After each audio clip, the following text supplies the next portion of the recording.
Hey guys and hello everyone, welcome to our YouTube channel concept producer. Guys, last video में हम लोग पढ़े थे प्रॉपर्टीज ऑफ फोटॉन्स और लाइट का हिस्ट्री के बारे में पढ़े थे। ओके, आज की वीडियो में हम लोग फोटो इलेक्ट्रिक इफेक्ट के बारे में आगे हम लोग डिस्कशन करेंगे।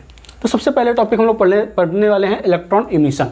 इलेक्ट्रॉन इमिशन के बारे में पहले अगर हम लोग समझ लेंगे तभी हम लोग फोटो इलेक्ट्रिक इफेक्ट को बढ़िया से समझ पाएंगे। समझो, देखो, एक मानो ये मेटल सरफेस है। क्या ये मेटल सरफेस है?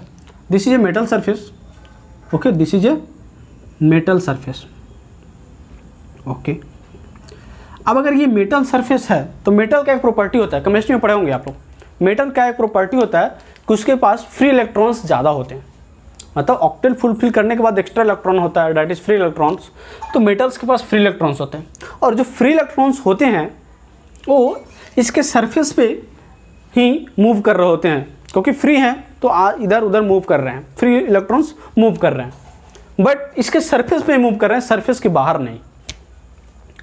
अब अगर इलेक्ट्रॉन का इमिशन करवाना, मतलब इलेक्ट्रॉन को इससे निकालना है, तो क्या करना पड़ेगा? क्या ये इलेक्ट्रॉन खुद ब खुद निकल जाएगा? नहीं, खुद ब खुद नहीं निकलेगा। मतलब मेटल सरफेस अगर रखा हुआ तो खुद ब खुद इलेक्ट्रॉन नहीं निकलेगा। तो क्या करना पड़ेगा? क्यों नहीं निकलेगा? तो सिंपल सी बात समझो, फ्री इलेक्ट्रॉन तो इसके पास है, बट उस इलेक्ट्रॉन जो है उसके साथ एक पॉजिटिव आयंस भी हैं, पॉजिटिव चार्ज भी हैं, दैट इज प्रोटॉन्स। तो इलेक्ट्रॉन एंड प्रोटॉन के बीच में एक फोर्स है, दैट इज इलेक्ट्रोस्टैटिक फोर्स, और उसके पास अट्रैक्टिव फोर्स है, क्योंकि पॉजिटिव और नेगेटिव चार्ज, तो अट्रैक्टिव फोर्स की वजह से इलेक्ट्रॉन्स का इमिशन नहीं होगा। बट अगर उस फोर्स को ब्रेक करने, उस पोटेंशियल बैरियर को ब्रेक करने का अगर मैं उसे एनर्जी दे दूं तो इलेक्ट्रॉन्स बाहर निकल जाएगा। मतलब अगर मान लो कि कोई एक ऐसा एग्जाम्पल समझते हैं कि मान लो कोई बंदा है जिसको बोला जाए कि भाई तुमको किसी दूसरे को गाली देना है, तो फ्री ऑफ कॉस्ट तो गाली देगा नहीं, उसको कुछ पैसा दे दो। बोलेगा नहीं इतना पैसा में गाली नहीं देंगे भाई, कुछ और पैसा दो। मतलब उसका एक पोटेंशियल है, बैरियर है कि इतना पैसा देगा तो काम कर देगा। तो सेम वे यहाँ पे है क्या कि अगर मेटल सरफेस है जहाँ पे यहाँ पे इसके सरफेस पे इलेक्ट्रॉन्स हैं, इसके सरफेस पे इलेक्ट्रॉन्स हैं, फ्री इलेक्ट्रॉन्स हैं इसके सरफेस पे। ओके, अब इसके सरफेस पे फ्री इलेक्ट्रॉन्स हैं, बट प्रोटॉन के साथ अट्रैक्टिव फोर्स की वजह से वो बाहर नहीं निकल पा रहे हैं। तो क्या करेंगे भाई? ये फोटो इलेक्ट्रॉन्स को निकालने के लिए क्या करेंगे? ठीक है, इस फोटो इलेक्ट्रॉन्स को निकालने के लिए क्या करेंगे? तो क्या करेंगे कि अगर हम इसको कुछ एनर्जी देते हैं, कुछ एनर्जी देंगे तो उस एनर्जी की वजह से उस पोटेंशियल बैरियर को ब्रेक करेगा और इलेक्ट्रॉन बाहर निकलेगा। ठीक है, उसके बारे में पढ़ते हैं। मैं कुछ स्टेटमेंट लिखवाता हूँ, पहले लिख लेते हैं ना, या फिर बाद में लिखेंगे, पहले समझ लो। ठीक है, कुछ एनर्जी देंगे तो इलेक्ट्रॉन निकलेगा। अब वो कितना एनर्जी देंगे भाई, वो डिपेंड करेगा इस मेटल पे। वो डिपेंड करेगा किस पे? इस मेटल पे। वो डिपेंड करेगा इस मेटल पे। तो इस पे एनर्जी देने का तरीका मेरे को, मेथड ऑफ इलेक्ट्रॉन इमिशन, कि कौन कौन से मेथड से हम यहाँ पे एनर्जी दे सकते हैं। तो एक तो है कि फोटो सेल से मान लो कि लाइट इस पे फॉल करवा दो, तो जब लाइट फॉल करेगा तो फोटोन्स इस पे फॉल करेंगे, तो फोटोन्स के पास एनर्जी होता है तो इलेक्ट्रॉन निकालेगा। उसको कहते हैं फोटो इलेक्ट्रिक इमिशन, और आगे चल के उसी एक्सपेरिमेंट को बोलते हैं फोटो इलेक्ट्रिक इफेक्ट, जो कि सिलेबस में पढ़ना है। एक और क्या कर सकते हैं क्या हम लोग कि इस मेटल सरफेस को हीट कर दें। अब हीट करेंगे, या फिर यू कैन से टंगस्टन फिलामेंट लेकर बल्ब को जला दे तो हीट वजह से हीट करेगा, यहाँ पे पास में रख देते, हीट करने की वजह से इसके पास हीट एनर्जी मिलेगा और वो एनर्जी से बाहर निकल सकता है। तो दो होगा। एक फील्ड इमिशन होता है, 3 टाइप्स का इमिशन होता है। एक फील्ड इमिशन होता है कि मान लो यहाँ पे इलेक्ट्रिक फील्ड, एक स्ट्रॉन्ग इलेक्ट्रिक फील्ड क्रिएट कर दे, तो ये इलेक्ट्रॉन है, ठीक है, अगर इसके अपोजिट साइड में इलेक्ट्रिक फील्ड क्रिएट कर दे तो ये इलेक्ट्रॉन है, तो ये दूर भागना चाहेगा ना, तो इलेक्ट्रॉन निकल जाएगा उससे। तो ये 3 मेथड्स हैं। ओके, ये 3 मेथड्स हैं। तीनों मेथड्स के बारे में नॉर्मली मैं कुछ बता देता हूँ। अब समझो पहले कि यहाँ पे जो एनर्जी देंगे वो एनर्जी कितना देंगे, है ना, वो एनर्जी किस पे डिपेंड करेगा? तो एनर्जी ये डिपेंड करेगा ये मेटल कौन सा है, ये मेटल सरफेस कौन सा है, ये डिपेंड करेगा एनर्जी किस पे, ये मेटल सरफेस कौन सा है। देखो, तो सबसे पहले कुछ स्टेटमेंट लिखते हैं। क्या स्टेटमेंट लिखते हैं भाई? पहला स्टेटमेंट ये बोलते हैं there are lots of free electrons on the surface of the metal which are moving freely on the surface of metal only, है ना, but they cannot be ejected from the surface of the metal by its own, वो अपने आप से नहीं निकल सकता है। तो लिख देते हैं भाई, there are number of free electrons, there are number of free electrons present on the surface, there are number of free electrons present on the surface of metal which moves freely on the surface, of metal only, which moves freely on the surface of metal only। कह रहा है there are number of free electrons present on the surface of the metal which moves freely, which moves तो लिखा ही नहीं भाई, which moves freely on the surface of the metal only, बाहर नहीं। they cannot eject, electrons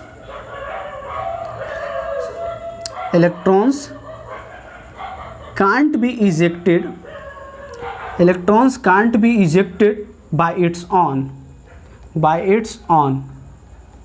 because of attractive force, ये भी लिखना है, by its own because of what, because of attractive force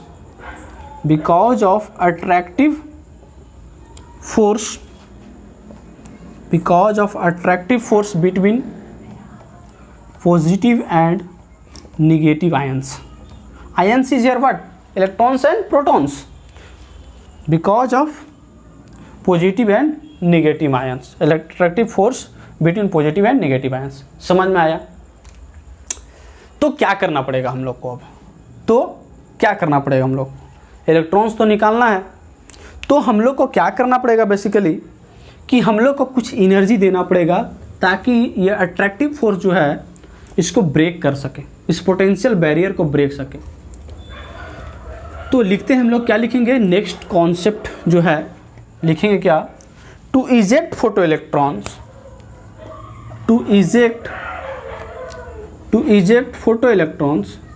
अभी फोटो इलेक्ट्रॉन्स मत बोलो, बाद में मैं बोलूँगा, to eject electrons from surface, to eject electrons from surface of metal,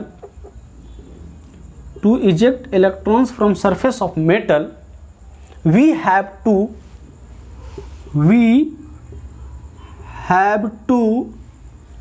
give at least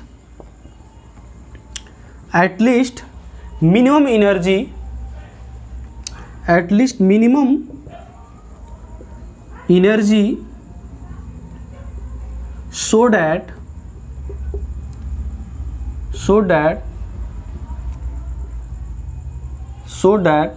potential barrier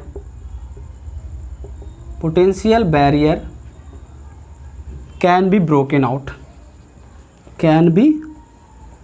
potential barrier break करके can be broken out and electrons can be ejected. इस potential barrier को break करने के लिए और ताकि electron निकल जाए, इसलिए हम लोग को मिनिमम एनर्जी देना पड़ेगा, कम से कम एनर्जी देना पड़ेगा। And that minimum energy called work function of the metal, and that in minimum energy is called work function of the metal. मैं इसे लिख देता हूँ भाई,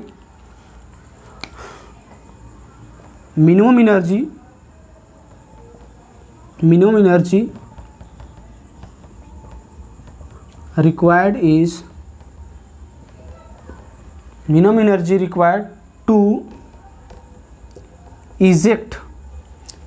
required to eject electrons from surface, minimum energy required to eject electrons from surface of metal minimum energy required to eject electrons from surface of metal are called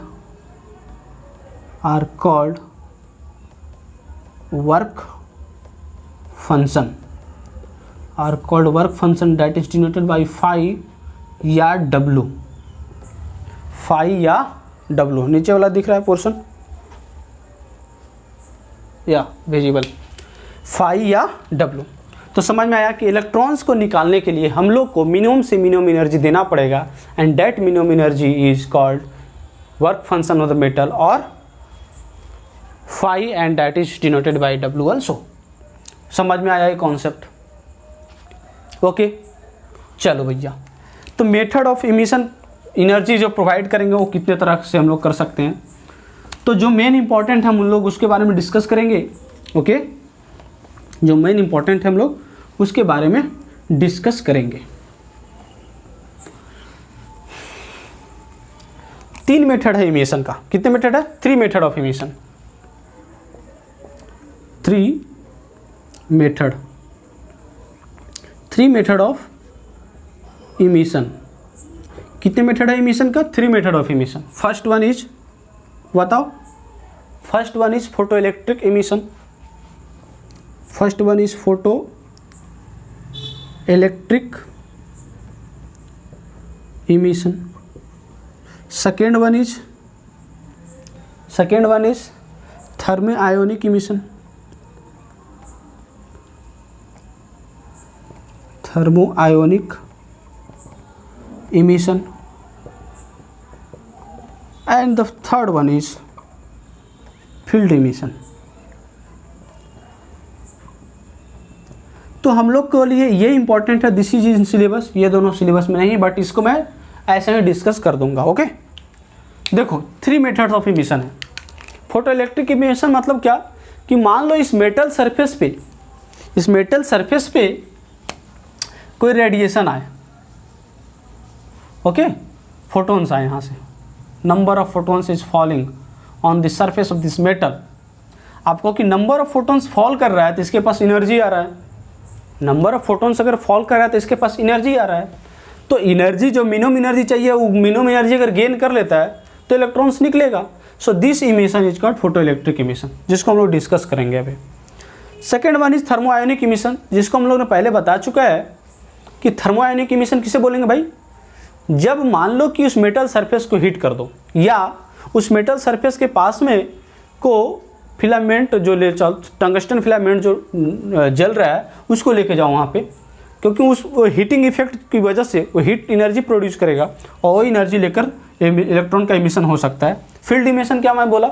एक strong electric field वहाँ पे create कर दो, ताकि उस strong electric field की वजह से रिपल्सन कर इलेक्ट्रॉन से इजेक्ट हो सकता है। तो हम लोग को ये बेसिकली पढ़ना है। ओके, ये बाकी दोनों चीज़ों में बता दिया, फोटो इलेक्ट्रिक इमिशन हम लोग को पढ़ना है। ओके चलो भाई, photo electric emission is nothing just a photo electric effect, जो मैं अभी बताने वाला हूँ आपको, है ना। उससे पहले मैं एक चीज़ बताऊँगा आपको, क्या समझो।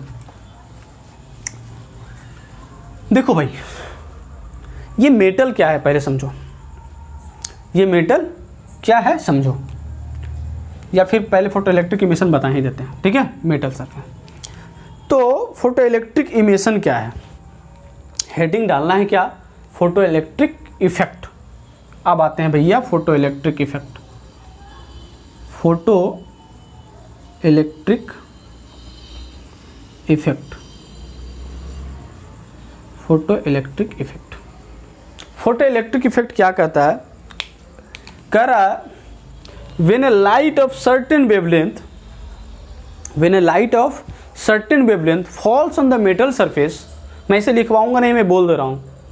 when a light of certain wavelength falls on the metal surface, electrons are ejected from the surface of the metal.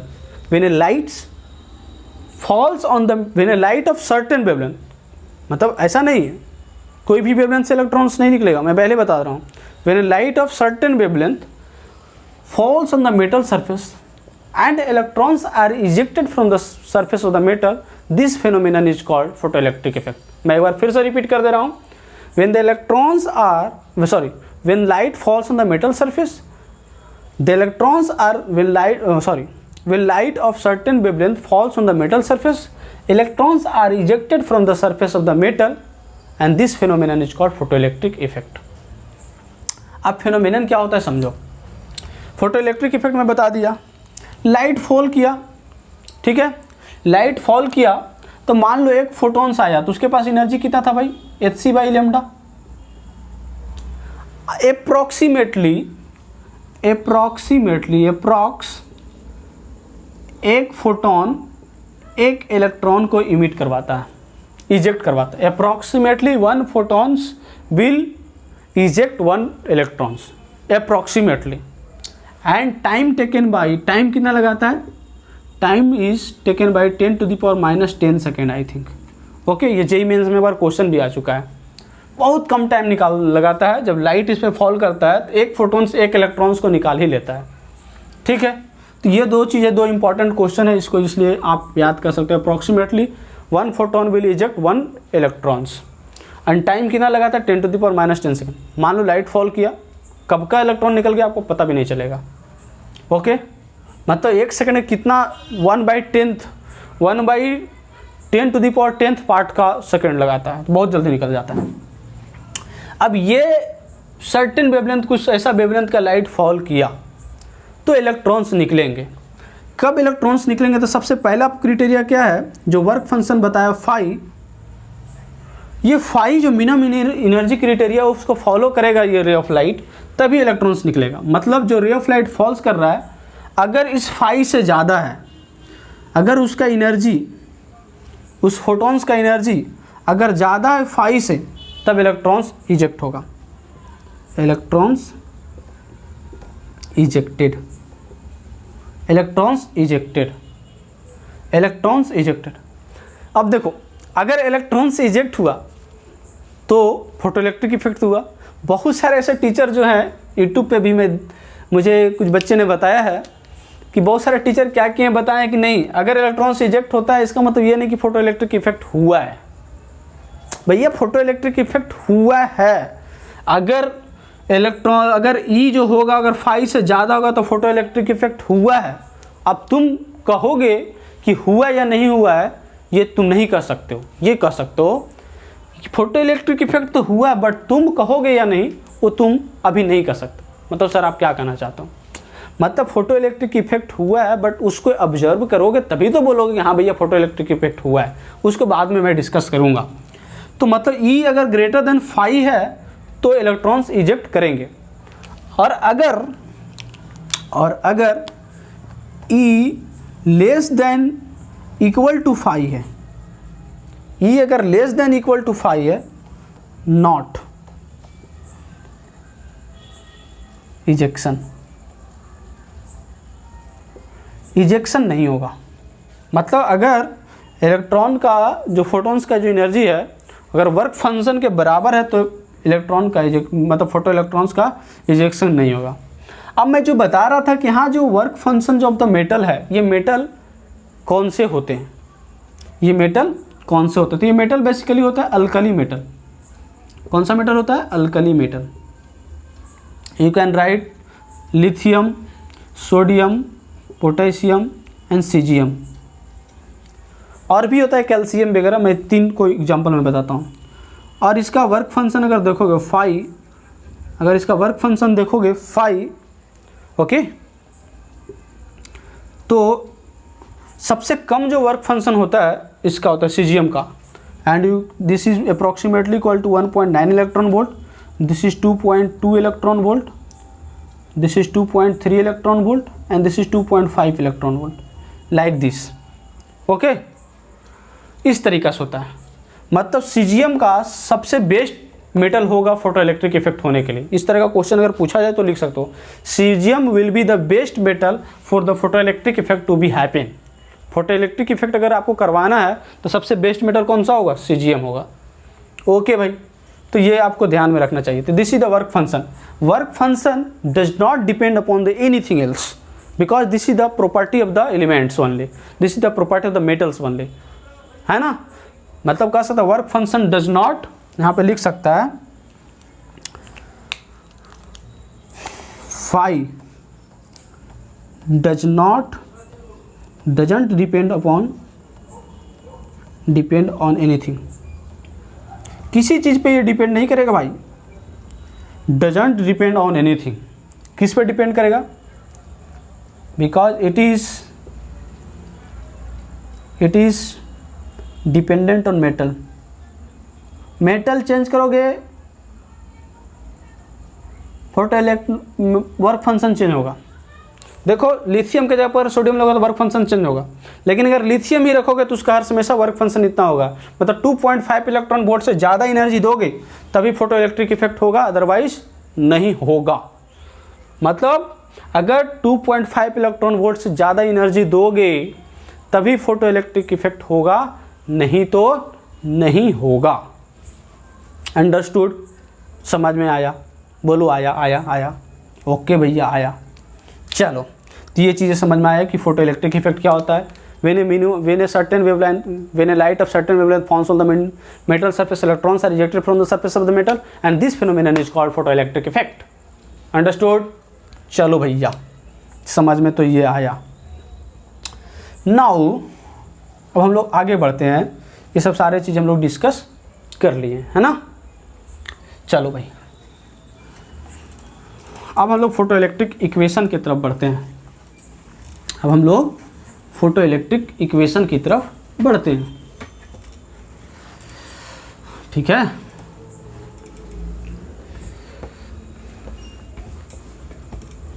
तो अगर आपसे अगर ये क्वेश्चन पूछा जाए, एक क्वेश्चन मैं यहाँ पे पूछता हूँ कि if E is greater than 5, if E is greater than 5 then give your correct answer। Option में दिया हुआ है photo electric effect will happen, photo electric effect may happen, photo electric effect will not be happen। क्या होगा? तो यहाँ पे लोग बोलेगा photo electric effect will happen, मतलब कंफर्म बोल रहा है। तो आप यहाँ पे कंफर्म नहीं बोलोगे जब तक आप उसके ऑब्जर्व नहीं कर लेते हो। तो यहाँ पे बोलना है मे हैपन। क्यों? मैं बताता हूँ क्यों, मैं बताता हूँ। अब देखो भाई, अब देखो क्या हुआ। मैं क्यों बोल रहा था कि फोटो इलेक्ट्रिक इफेक्ट जो है, फोटो इलेक्ट्रिक इफेक्ट तो हुआ है क्योंकि जब ई अगर तुम 5 से ज़्यादा दिया तो, बट तुम कह सकते हो या नहीं कह सकते हो, तुम नहीं बता सकते हो। तो उसके लिए एक्सपेरिमेंट किया गया, ठीक है, that is photo electric experiment. Photo electric experiment, photo electric experiment. Experiment क्या था? एक डिस्चार्ज ट्यूब लिया गया। कैसा ट्यूब लिया गया? एक डिस्चार्ज ट्यूब लिया गया और इसको चारों तरफ से पैक कर दिया गया। 2 मेटल सरफेस लिया गया, okay.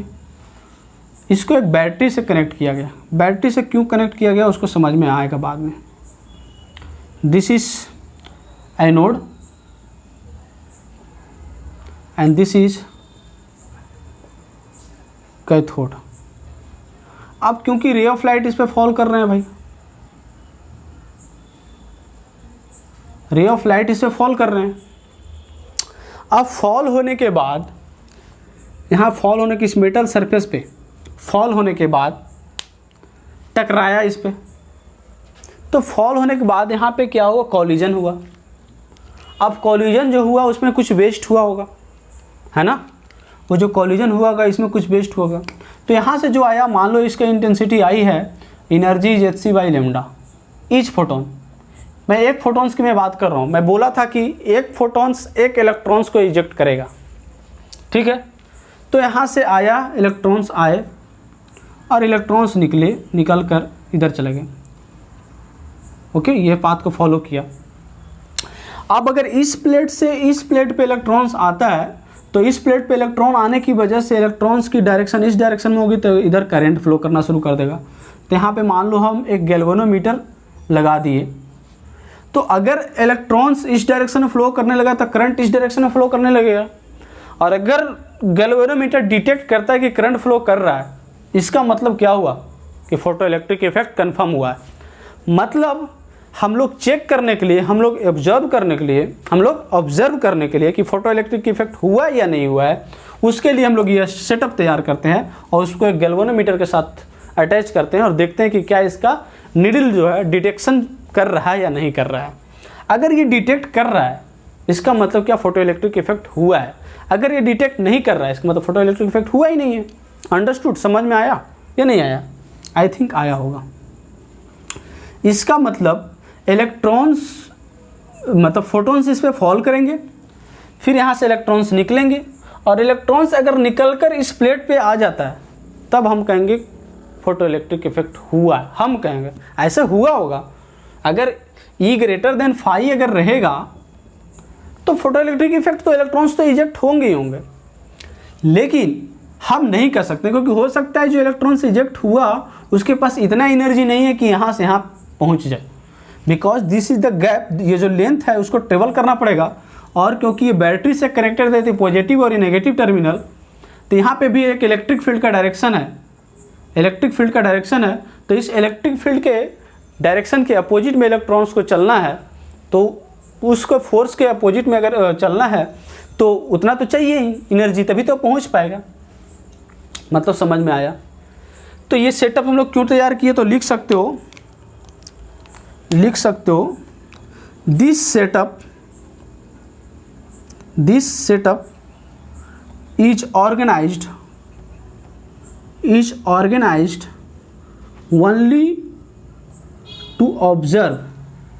only to observe the photoelectric emission.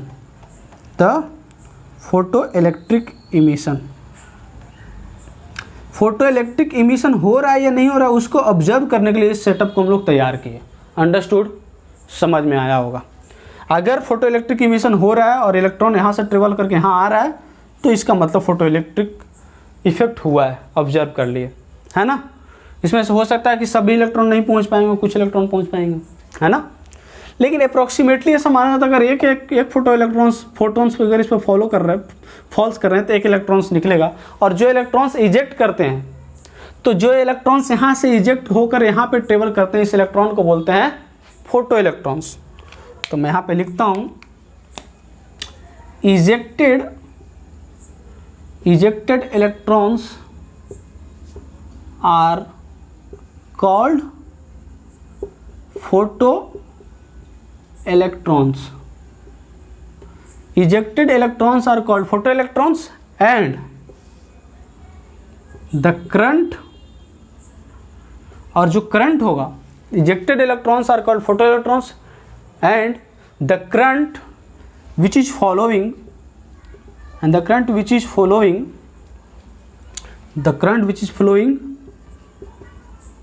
through the circuit complete करेंगे तभी तो करंट फ्लो करेगा। Through the circuit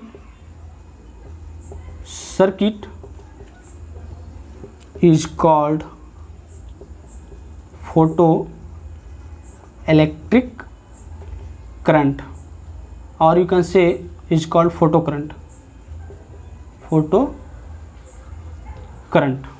understood? ये सब सारी चीज़ें आपको समझ में आ रही है? आई थिंक आपको आ रही होगी, है ना। जो इलेक्ट्रॉन्स इजेक्ट कर गया उस इलेक्ट्रॉन को बोलेंगे फोटो इलेक्ट्रॉन्स, और उस फोटो इलेक्ट्रॉन्स की फ्लो होने की वजह से जो करंट फ्लो होगा, the current which is following through the circuit is called photo current. Understood? ये सेटअप क्यों तैयार किया? ताकि हम लोग इसको ऑब्जर्व कर सके कि फोटो इलेक्ट्रिक इमिशन हो रहा है, ताकि अगर डिटेक्शन करेगा ये जो गैल्वेनोमीटर है तब हम लोग समझेंगे कि हाँ फोटो इलेक्ट्रिक इफेक्ट हुआ है। ओके जी, तो यहाँ तक हम लोग कॉन्सेप्ट को समझ गए हैं, है ना। चलो भैया, अब हम लोग पढ़ने वाले हैं Einstein photoelectric equation. That is very very important for you guys, because सारा का सारा क्वेश्चन जो है इसी पे पूछता है। ओके चलो, Einstein photoelectric equation, heading डाला जाए Einstein photoelectric equation, heading डाला जाए आइंस्टीन फोटो इलेक्ट्रिक इक्वेशन। जी, हेडिंग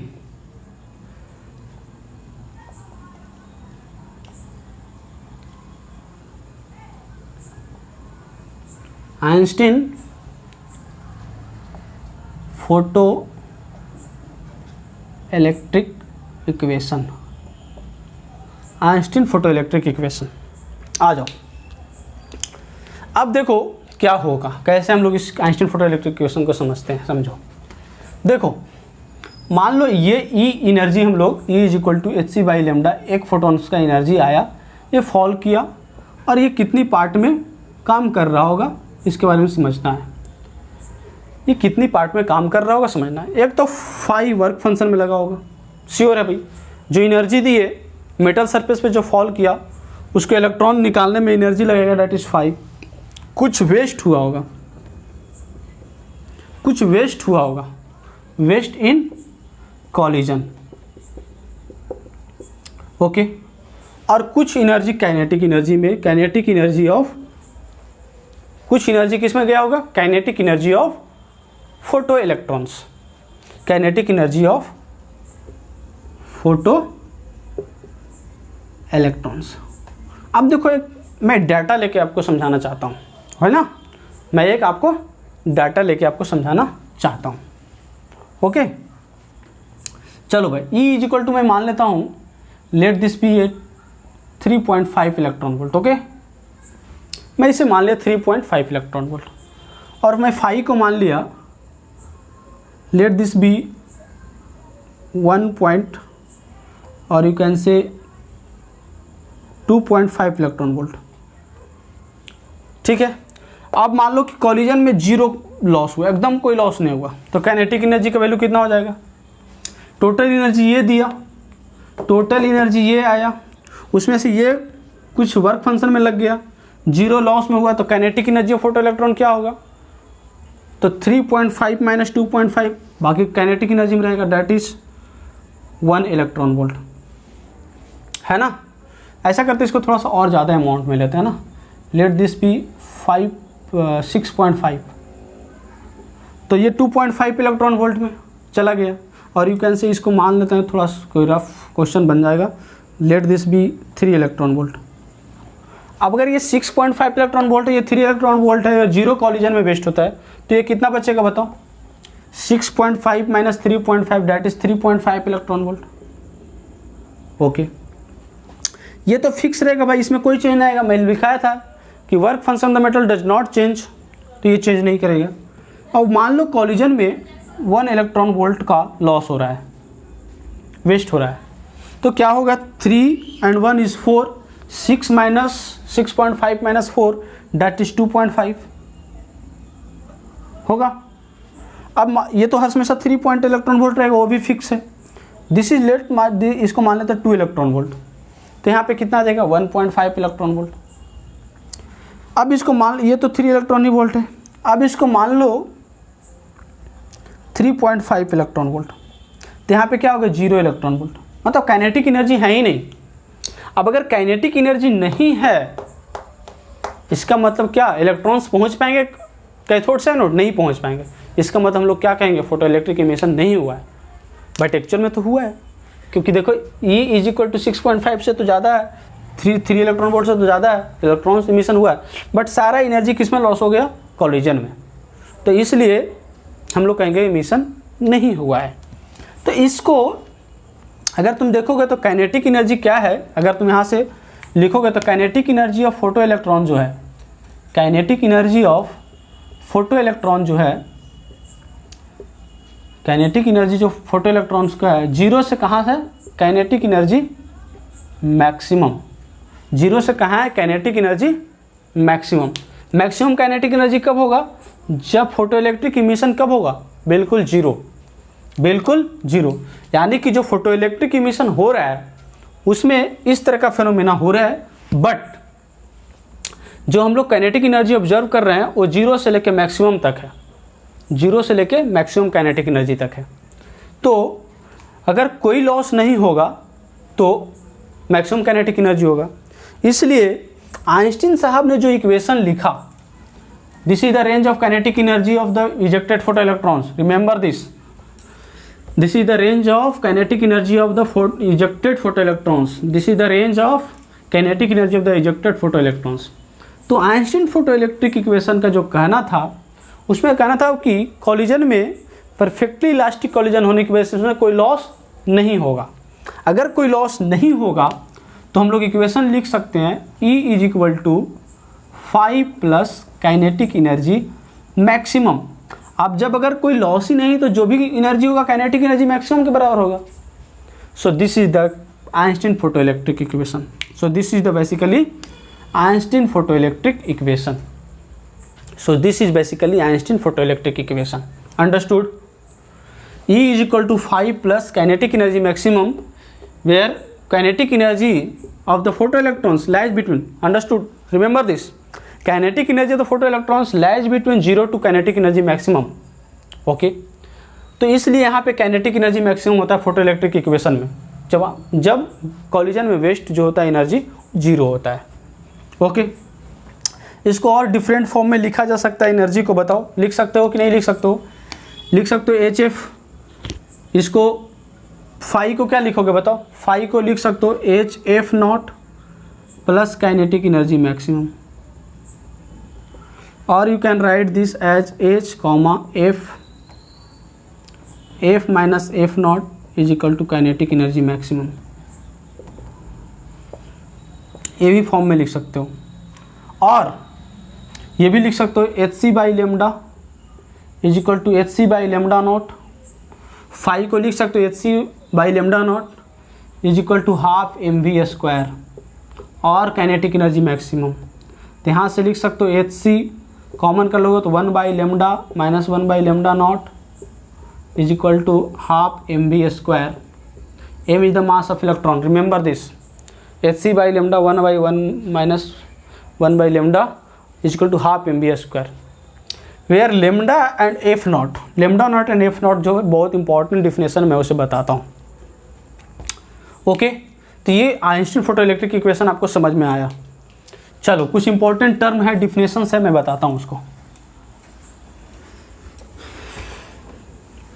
कुछ इंपॉर्टेंट टर्म्स हैं एंड डिफिनेशन है, उसे मैं बताने की कोशिश करता हूँ। ओके,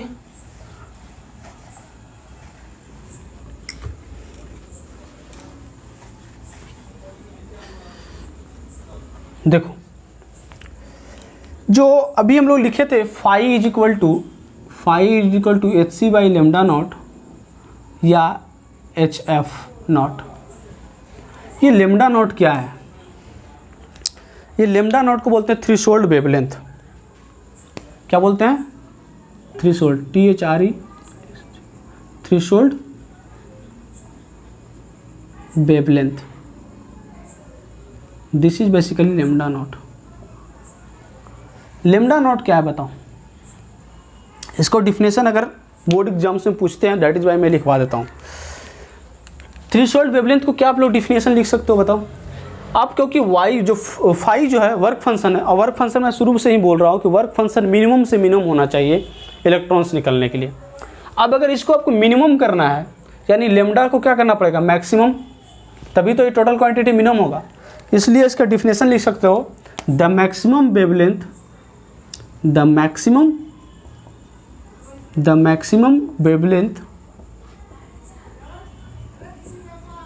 फॉर विच फोटोइलेक्ट्रिक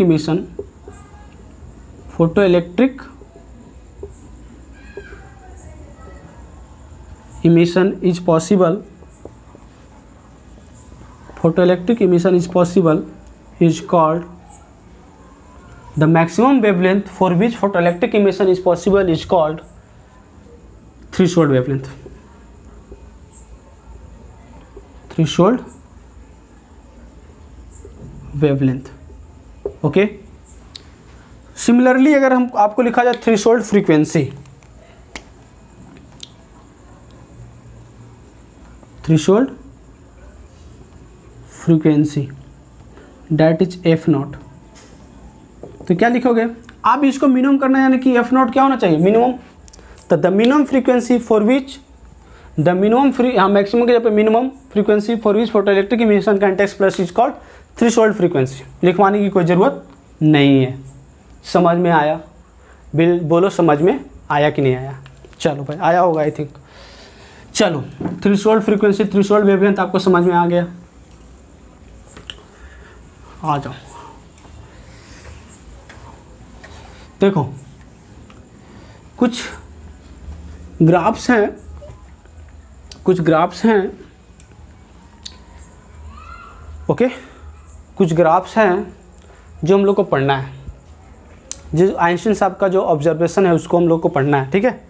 तो फर्स्ट ऑब्जर्वेशन क्या है आइंस्टीन साहब का, उसको लिखो। फर्स्ट ऑब्जर्वेशन, इसको लिख सकते हो आइंस्टीन ऑब्जर्वेशन।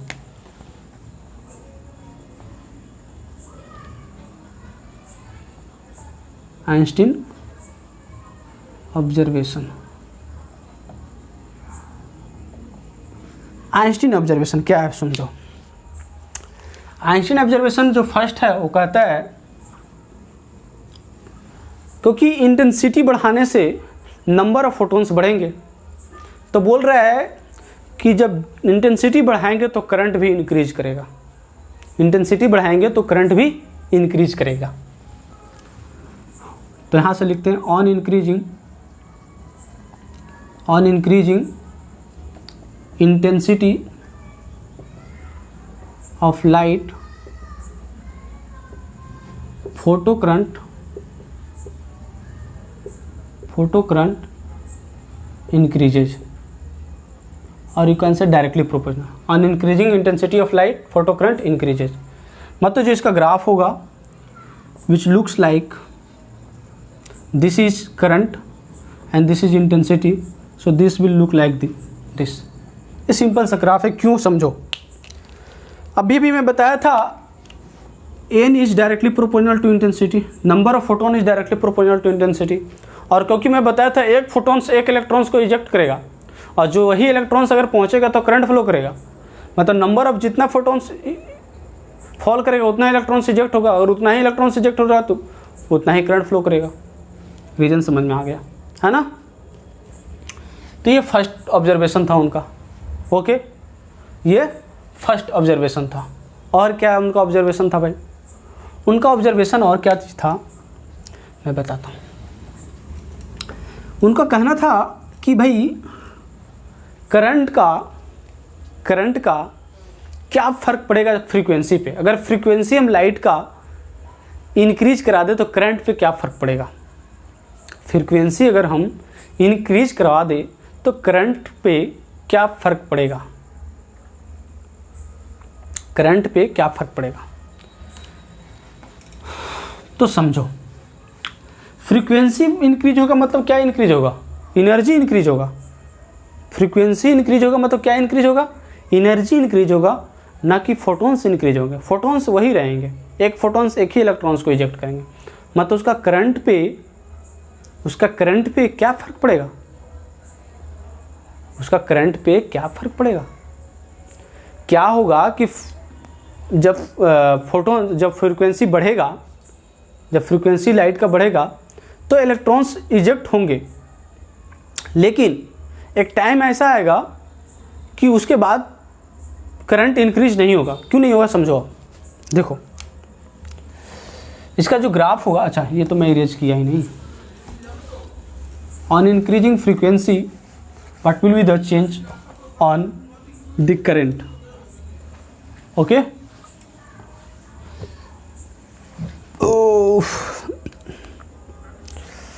तो second observation, on increasing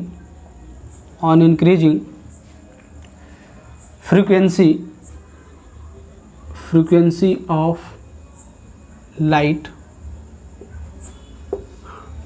of light, on increasing frequency of light, the photocurrent first increases and then become constant। first increases and then becomes constant, okay. मतलब कुछ ग्राफ ऐसा बनेगा, and this current, this is basically I naught this is basically I naught, and this I naught is called saturation current. This is called saturation current, and this point is basically, you may know क्या है, ये होगा V not, जो भी मैं बाद में बताऊंगा. This is basically saturation current. Okay, अगर मान लो इंटेंसिटी अगर घटा दें, तो इंटेंसिटी घटा देंगे तो कुछ इस तरीक़ा से ग्राफ होगा. मतलब आई नॉट जो होगा कम जाएगा, क्योंकि नंबर ऑफ फोटोन्स कमेंगे. तो this is I1 and this is I2 intensity, तो I1 is greater than I2. Okay, ये ग्राफ होगा, है ना. समझ में आ रही है चीज़ें. चलो, और भी कुछ ग्राफ्स हैं, उस पर मैं बातें करता हूँ, और फिर मैं कुछ क्वेश्चंस में ग्राफ मैं बताऊँगा जो ज़्यादा इंपॉर्टेंट ग्राफ हैं, उस पर मैं डिस्कस कर लेता हूँ. फिर कुछ क्वेश्चन सब डिस्कस करूँगा, देन इम्पॉर्टेंट ज़्यादा होगा, है ना. देखो, एक इक्वेशन अभी हम लोग पढ़े थे, HF is equal to HF not plus kinetic energy maximum. HF is equal to HF not plus kinetic energy maximum. अब देखो, अपने को ग्राफ बनाना है, अपने को ग्राफ बनाना है किसके किसके बीच में, अपने को ग्राफ बनाना है किसके किसके बीच में. यहाँ से समझो,